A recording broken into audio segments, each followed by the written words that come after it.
Hello friends, welcome to Kapil Institute YouTube channel. I'm your friend Kapil Sharma. और जैसे कि अपनी वीडियोस चल रही हैं और हर एक वीडियोस में कुछ ना कुछ नया ज़रूर होता है डिस्कस करने के लिए and of course to offer from our side. तो आज की वीडियो ऑफ कोर्स आपने रीड कर ही लिया होगा। आज की वीडियो भी अगेन बहुत इंटरेस्टिंग एंड काफ़ी इंफॉर्मेटिव वीडियो होने वाली है। जैसे कि देख सकते हैं वीडियो में मेन अपना फोकस रहेगा यहाँ पर स्पॉट द एरर में। देखिए वीडियो में आने से पहले एक बार ऑफ कोर्स मैं दोहराना चाहूँगा जो अक्सर मैं कहता हूँ। यूट्यूब चैनल सब्सक्राइब नहीं किया तो प्लीज़ सब्सक्राइब कीजिए, वीडियो अच्छी लगे लाइक कीजिए, शेयर कीजिए और अपनी जो एप्लीकेशन है इंस्टीट्यूट की उसका लिंक डिस्क्रिप्शन बॉक्स में दिया हुआ है, उसको भी प्लीज़ डाउनलोड कीजिए। Right now coming back to the video, आज की जो अपनी वीडियो है इंपॉर्टेंट इसलिए है बिकॉज हर एक एग्ज़ाम में चाहे वो स्टेट एग्ज़ाम है अपना, राइट, पंजाब, हरियाणा, राजस्थान, हिमाचल, कोई भी स्टेट एग्ज़ाम है या अपने सेंट्रल गवर्नमेंट का कोई एसएससी का एग्ज़ाम है या अपना बैंकिंग एग्ज़ाम हो, उसमें स्पॉट द एरर क्वेश्चंस काफ़ी आते हैं और कई बार पता नहीं चलता भी गलती क्या है। तो आज हम अगेन कुछ क्वेश्चंस में लेकर आया हूँ, वो क्वेश्चंस जो प्रीवियस ईयर एग्जाम में आ चुके हैं। राइट, तो देखते हैं उनमें क्या क्वेश्चंस आए थे और उनको हमने सोल्व किस तरह से करना है। राइट, तो हर एक सेंटेंस में, हर एक क्वेश्चन में कुछ ना कुछ नया सीखने को जरूर मिलेगा। सो लेट्स गेट स्टार्टेड, ज़्यादा टाइम वेस्ट ना करते हुए। सबसे पहला अपना जो आप देख सकते हैं जो सेंटेंस है अपना, जो क्वेश्चंस यहाँ पर एग्जाम में आया हुआ है और वो क्वेश्चंस राइट है। It was clear, I hope this is visible to you. It was clear from the way that they were behaving that they had been lost their senses. Right, तो ऐसा लगता था, ये बात क्लियर थी उनके नज़रिए से, उनके बिहेवियर से भी वो अपना जो संतुलन है, मानसिक संतुलन है, वो खो चुके थे। तो देखिए यहाँ पर काफ़ी हद तक सेंटेंस हमें ठीक लग रहा है, लेकिन यहाँ पर अगर मैं गलती की बात करूँ, दे वर बिहेविंग, ठीक है, that they had been, so they had been lost. अभी यहाँ पर देखिए हैड बीन लॉस्ट, पहली बात यहाँ पर बीन क्या है। इंग्लिश में अगर मैं बीन की बात करूँ, बीन एज अ वर्ब, अगर मेन वर्ब की बात करूँ, इसका मतलब होता है कहीं होना। Right, example, we have been here, we have been here for 2 hours, हम 2 घंटों से यहाँ पर हैं। तो यहाँ पर जो बीन मेरा क्या है, थर्ड फॉर्म ऑफ वर्ब है, हेल्पिंग वर्ब नहीं, कोई और कोई वर्ब नहीं है जिसको ये हेल्प कर रहा है। तो बीन मेरा क्या है यहाँ पर, this is the main verb of the sentence here. तो मेन वर्ब है मेरा ये बीन। तो मेन वर्ब की तरह हम यूज करें तो इस तरह यूज कर रहे हैं। और पैसिव में अगर हम यूज करते हैं, इसको कैसे यूज करते हैं, जैसे कि this has been done by them, ये उनके द्वारा किया जा चुका है। नाउ हैज बीन और डन, डन मेरा क्या है यहाँ पर, थर्ड फॉर्म ऑफ वर्ब है। तो बीन मेरा क्या होगा यहाँ पर, हेल्पिंग वर्ब। तो been as a helping verb हम यूज कर रहे हैं, तो जनरली यूज करते हैं पैसिव में। बीन और थर्ड फॉर्म वर्ब आ जाए तो बीन मेरा हेल्पिंग वर्ब हो गया, ठीक है यहाँ पर। और पैसिव में होता है, और पैसिव क्या होता है भी, जब सब्जेक्ट काम करता नहीं है, उसके ऊपर हो रहा हो। तो यहाँ पर गलती क्या है, it was clear from the way they were behaving that they had been lost। अभी they had been lost नहीं आएगा, ये पैसिव में नहीं आएगा, they had lost, राइट, वो खुद खो चुके थे अपनी सेंसेस।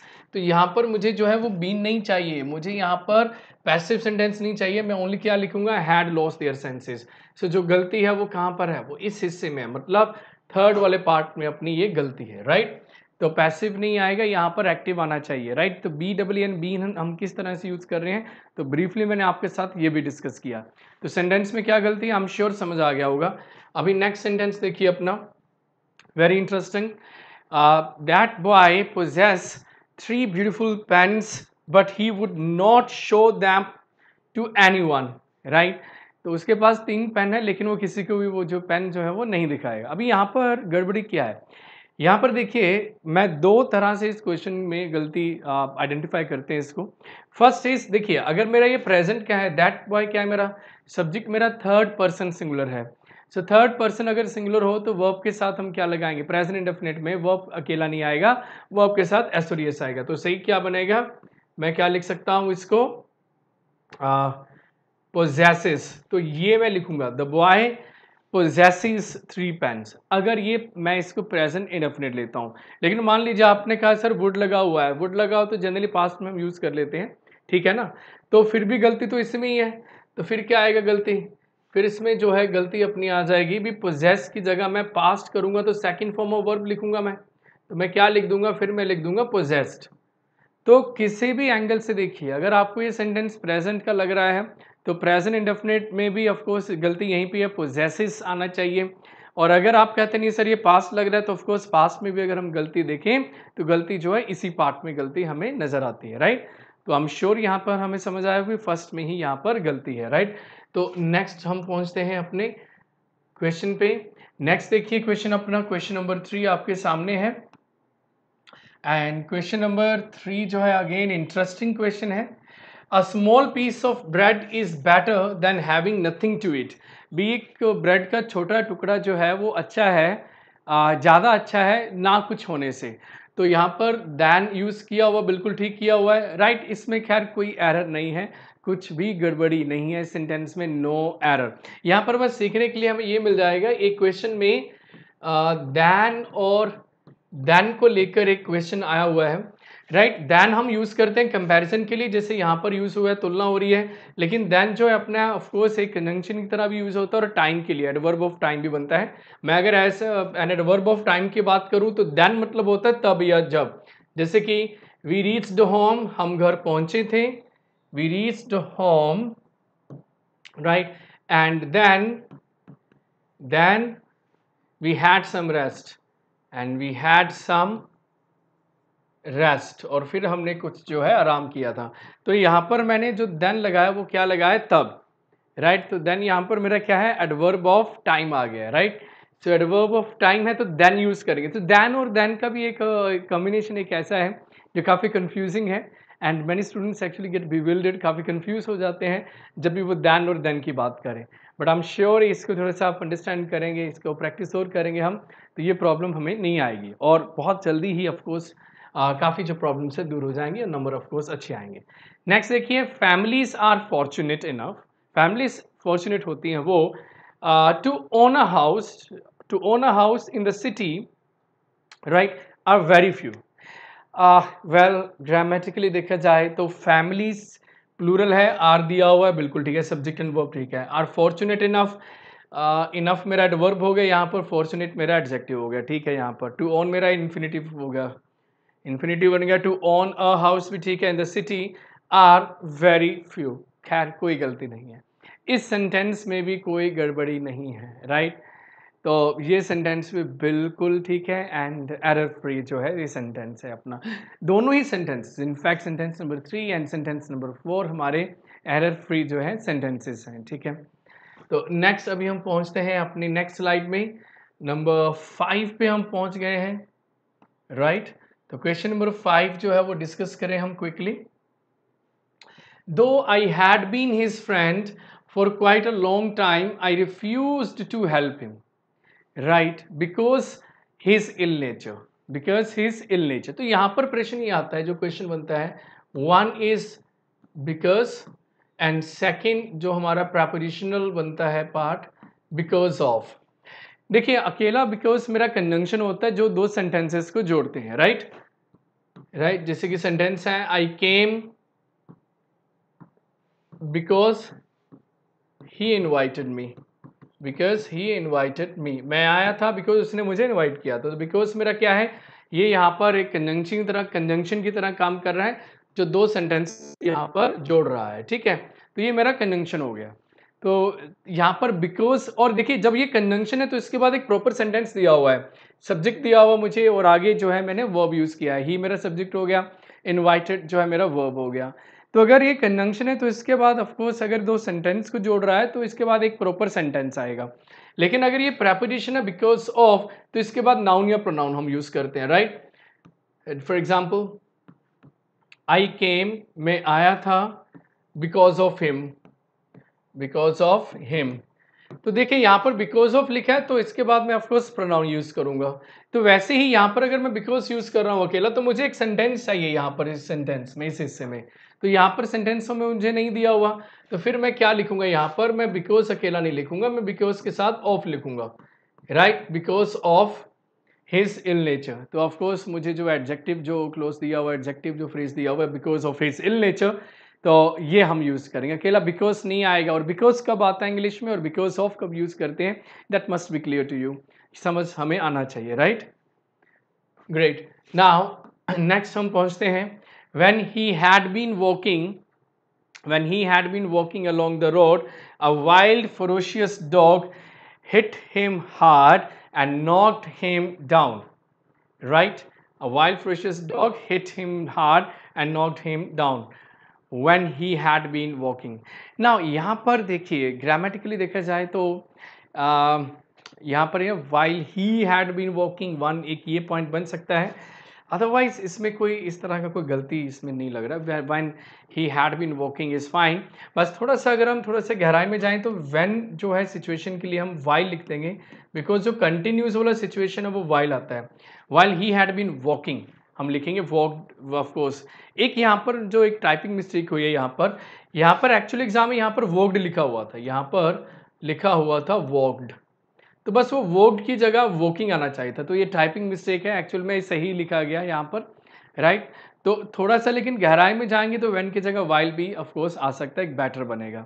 लेकिन क्योंकि फिलहाल व्हेन की गलती नहीं है, हम इसको करेंगे पॉइंट आउट, गलती इसमें वॉक्ड लिखना था और वॉक्ड की जगह हमने वॉकिंग करके ठीक करना था इसका, तो यही प्रॉब्लम थी इसकी। नेक्स्ट देखिए, नंबर अपने 7 पे आते हैं। Question number 7,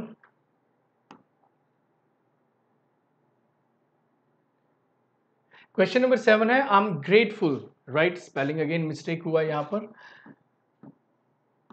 I am grateful to you and your friends for showing sympathy and kindness with me. See जब आप शो कर रहे हो, डायरेक्ट कर रहे हो, तो वो विद नहीं होगा, तो वो टू होता है, राइट, टू या towards, right, show kindness towards me.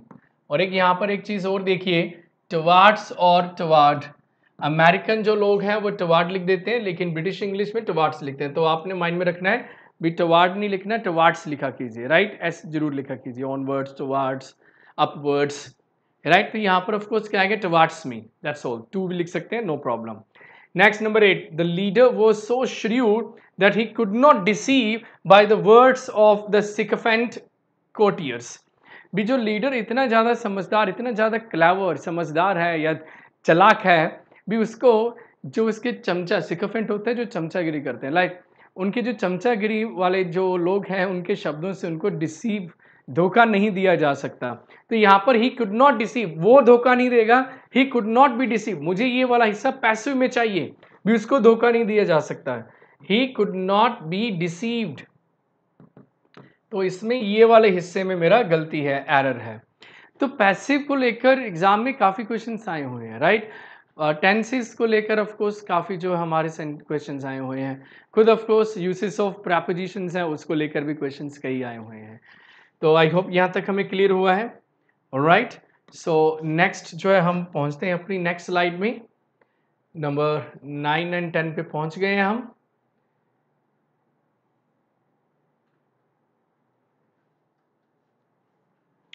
Now he is the man who I know has helped my son in the final examination। बहुत शानदार क्वेश्चन है, बहुत अच्छा क्वेश्चन है ये। देखो वो यही बंदा है ना, ही इज द मैन, ये वही बंदा है जिसने मेरे बेटे की हेल्प की थी फाइनल एग्जाम में। हेल्प की थी, पास की बात हो रही है ना, एग्जामिनेशन चला गया ना, फाइनल एग्जामिनेशन जब उसने हेल्प की थी। तो यहाँ पर मैं हैज क्यों लिख रहा हूँ, मैं प्रेजेंट नहीं लिखूंगा, मैं क्या लिखूंगा, पास्ट लिख दूंगा, मैं सिंपली लिख दूंगा हैड हेल्प्ड, राइट। क्या लिखेंगे यहाँ पर, हैड हेल्प, पास्ट लिखेंगे, बिकॉज ये जो इवेंट है इन द फाइनल एग्जामिनेशन, ये पास्ट की इवेंट की बात हो रही है, तो इसीलिए हम प्रेजेंट नहीं लिखेंगे, हम पास्ट ही लिखेंगे इस केस में, राइट। नेक्स्ट लास्ट सेंटेंस पे आते हैं आज के, I have been living in Hyderabad, right, ये वैसे टाइपिंग अगेन मिस्टेक है, I have been living in Hyderabad at my uncle since my birth. भी बचपन से, जब से मेरा जन्म हुआ है, मैं अपने अंकल के घर जो हैदराबाद में है वहीं पे ही रह रहा हूँ। तो अगर मैं बात करूँ टेंस की, वो तो बिल्कुल ठीक है, बिकॉज टाइम दिया हुआ मुझे भी कब से काम हो रहा है, राइट। लेकिन यहाँ पर एक गड़बड़ी है, गड़बड़ी जो है इस हिस्से में है, राइट। अगर देखिए एट में लिखता हूँ कोई दिक्कत नहीं है, लेकिन मैं फिर मुझे लिखना होगा at my uncles, at my uncles, तो अंकल के साथ मुझे एपोस्ट्रोफी एस लिखना होगा, बिकॉज एट माई अंकल्स मतलब अंकल के जहाँ, ये आ जाएगा। अगर आपने अंकल्स ये वाला नहीं करना है तो फिर आप क्या करेंगे, फिर आप एट को हटा देंगे, फिर आप एट की जगह क्या लिख देंगे, विद लिख देंगे। भी दोनों ही ढंग से, दोनों ही तरीके से अगर हम देखें तो एरर जो है वो पार्ट 3 में है, राइट। तीसरा जो हिस्सा है इट कंटेन्स एन एरर, और ये एरर यही वाला है। जो एट जो है आप उसको उठाकर विद कीजिए। अगर आपने एट लिखना है तो अंकल के साथ आपको एपोस्ट्रोफी एस जो है हमें लिखना पड़ेगा, राइट। आई एम श्योर यहाँ तक समझ आया होगा। स्पॉट दी एरर ऐसे क्वेश्चंस हैं जिसमें ऑफ कोर्स बहुत सारी प्रैक्टिस जरूरत है। उससे पहले टॉपिक टेस्ट अच्छे ढंग से कीजिए और ऑफ कोर्स डिस्कशन कीजिए भी क्या क्या गलतियां हो सकती हैं कि नहीं हो सकती हैं, राइट।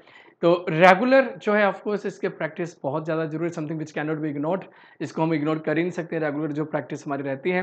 तो ऐसे ही हमारी बहुत सारी वीडियोस अभी आने वाली हैं, टॉपिक टेस्ट के ऊपर भी बनेंगी, एंड जो मिसलेनियस ऐसे इस तरह से जो प्रीवियस ईयर क्वेश्चंस आ चुके हैं वो भी हम करेंगे।